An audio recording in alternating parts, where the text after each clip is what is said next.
What's up, guys? Prince Sports here.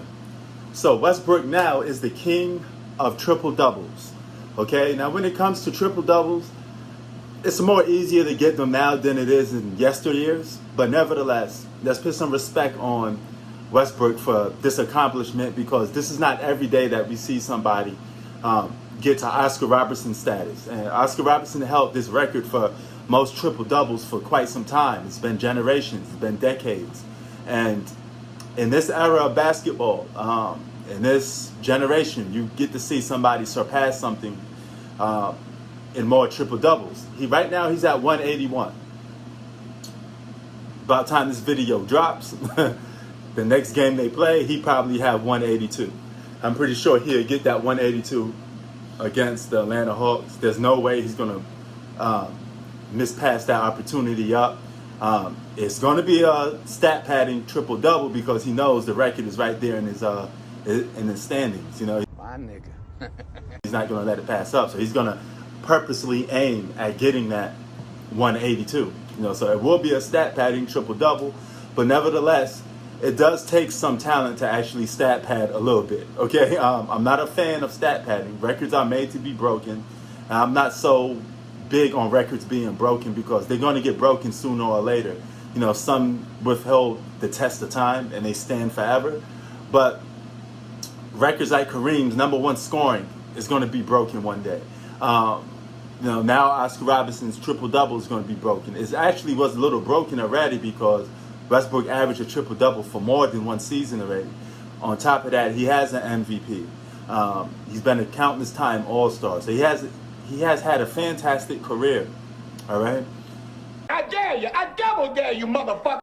But only thing missing is a championship. And you know what? I have to hold him accountable for that, because he played with an All-Star for his whole career, basically, except for one season, which was 2017, the year that he got the MVP. And when you play with the likes of Kevin Durant, James Harden, Gotcha, bitch.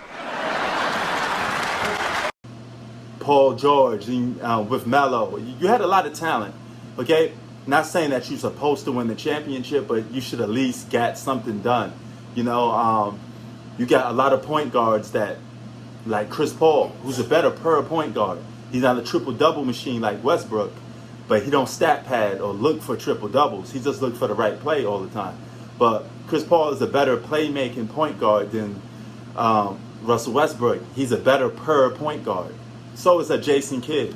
You know, so is a John Stockton. So the list goes on and on. There's a lot of point guards that play that position a little better than Russell Westbrook. So I don't know if I could put him in my top 5, because you got to play the position, you know, great. Westbrook is more like a point guard masquerading as a shooting guard. But nevertheless, he plays the point guard position, right? And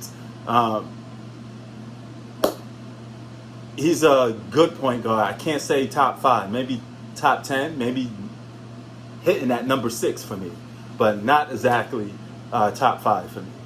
And one of the main reasons is you got to have a championship. In his case, he played with too much talent to not have one. If Allen Iverson played with that much talent, he probably would have had at least one championship. Chris Paul probably would have had one championship if he played with James Harden and Kevin Durant. I mean, because look how far he went with James Harden. You know, if he was healthy, you know, people say that they would have beat the Golden State Warriors, and he probably would have won a championship that year. You know, so just imagine what he would have done with Kevin Durant and James Harden for numerous years if he played with them. So he probably would have won a championship, especially if he was younger in his prime. So I can't look past that, because championships do matter. Even though it's a team accomplishment, the game is an individual game and a team game broken down into one. But your individual success has to lead to wins, and vice versa. Your team success has to match with your individual success to help your team win championships. So it has to be equal on both ends. But nevertheless, I'm giving Westbrook his credit, right? He deserves it. You know, we got to see a guy break this record in this generation, and something you don't see every day. So shout out to Russell Westbrook. He is a pit bull. He is a guy that never gives up on plays. He plays hard on every possession, and for that, I will always give him credit for. I mean, he does some bonehead moves, playmaking decisions sometimes that could lead to costing games, but he does play 100 miles per hour, and he plays his heart out. So shout out to Westbrook. For me, a top 10 greatest point guard of all time. Prince Sports out. Peace.